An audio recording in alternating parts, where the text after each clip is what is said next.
साल 1982 की शुरुआत में एस्कॉर्ट कंपनी ने एक जापानी कंपनी से मिलकर भारत में बाइक निर्माण का काम शुरू किया और 1983 में राजदूत 350 लॉन्च किया।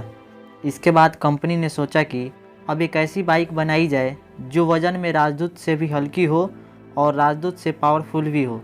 इसके बाद 1985 में कंपनी ने भारतीय बाज़ारों में यामाहा RX 100 के नाम से नई बाइक को लॉन्च कर दिया।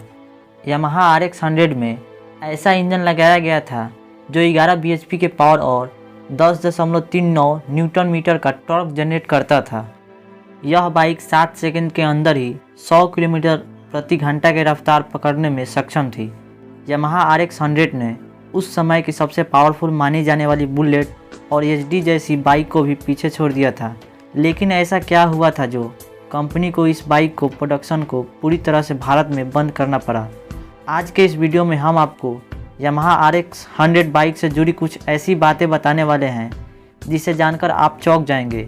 इस बाइक के भारत में बैन होने की असली वजह जानकर आपको हैरानी होगी। यामाहा RX 100 बाइक नवंबर 1985 में भारतीय बाज़ारों में लॉन्च की गई थी। उस समय इसकी कीमत मात्र 19,664 रुपये थी। इस बाइक ने देखते ही देखते नामी बाइकों को पीछे छोड़ते हुए सबसे ज़्यादा प्रसिद्ध होने वाली बाइक बन गई। इस बाइक में 100 सीसी का ताकतवर इंजन, कम दाम, कम वजन और बेहतरीन लुक इसको और भी खास बनाता था। यामाहा RX 100 ने लोगों के दिलों पर एक तरफा राज किया। इसके बेहतरीन परफॉर्मेंस को देखकर कई अथॉरिटी ने इंजन को खोलकर यह देखा कि कहीं इसका इंजन 100 सीसी से ज़्यादा तो नहीं है, लेकिन उन्हें 100 सीसी का इंजन ही मिला। उस समय के रेसिंग के दीवाने ने जमकर इस बाइक का मज़ा लिया था। इस बाइक में वास्तविक रूप से 98 सीसी का इंजन लगा था जो 2 stroke air cooled single cylinder का इंजन था। यह इंजन बाइक को 7500 RPM के साथ 11 bhp की ताकत देता था। अपने दमदार इंजन के बदौलत 4 स्पीड गियर बॉक्स वाली यामाहा RX 100 100 किलोमीटर प्रति घंटे की रफ्तार से दौड़ सकती थी। माना जाता है कि इसकी हल्की वजन रॉकेट की तरह उड़ाता था, इसलिए लोग इसे पॉकेट में रॉकेट भी कहते थे। लेकिन इतनी खूबियाँ होने के बावजूद भी मात्र 10 सालों में ही इसकी बिक्री और प्रोडक्शन पर सरकार ने रोक लगा दी थी। दरअसल इस बाइक की जो खास खूबियाँ थी वही इसकी बैन होने की कारण बनी।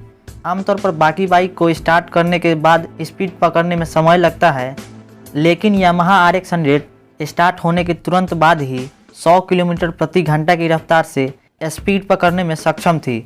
आपने देखा होगा सर्कस के मौत के कुआं में यही बाइक प्रयोग की जाती थी। वो इसलिए प्रयोग की जाती थी क्योंकि यह एकदम से फुल स्पीड में दौड़ सकती थी। इसके अलावा उस दौर में यामाहा RX 100 चैन स्नैकर और अपराधियों द्वारा यह बाइक काफ़ी प्रयोग किया जाने लगा। घटना को अंजाम देने के बाद अपराधी इसी बाइक से तेज़ी से भाग जाते थे। महज 7 सेकंड में 100 किलोमीटर प्रति घंटा की रफ्तार से रफ्तार पकड़ने वाली यह बाइक अपने शानदार पिकअप और पावर के चलते थोड़ा चलते समय धुआं भी ज़्यादा देती थी। ऐसे में सरकार ने यह फैसला किया कि यह बाइक अपराधियों के लिए मददगार साबित हो रही है और पर्यावरण को काफ़ी नुकसान पहुंचा रही है, इसलिए इसका प्रोडक्शन बंद कराना होगा। कंपनी ने इस बाइक के इंजन में संशोधन करना उचित नहीं समझा क्योंकि यह बाइक लोगों के बीच शक्तिशाली इंजन के लिए ही मशहूर थी। इसलिए 1996 में आखिरकार यामाहा कंपनी को इस बाइक का प्रोडक्शन बंद करना पड़ा और यामाहा RX 100 इतिहास बनकर रह गई। तब से लेकर और आज तक भारतीय बाज़ारों में इस सेगमेंट में बहुत सारी बाइक आई और आगे भी आती रहेगी, लेकिन यामाहा RX 100 जैसा ना कोई पहले बाइक थी और ना ही आगे ऐसी बाइक आएगी। यामाहा RX 100 बाइक के शौकीन लोगों में फिल्मकार रजनीकांत और क्रिकेटर महेंद्र सिंह धोनी जैसे दिग्गज शामिल हैं। इसके अलावा आज भी इस बाइक के शौकीन इस बाइक को आज भी संभाल कर रखे हैं। दोस्तों, अगर आप भी इस बाइक को अपने आसपास देखा है या फिर सवारी का लुत्फ उठाया है तो कमेंट बॉक्स में ज़रूर बताएं। धन्यवाद।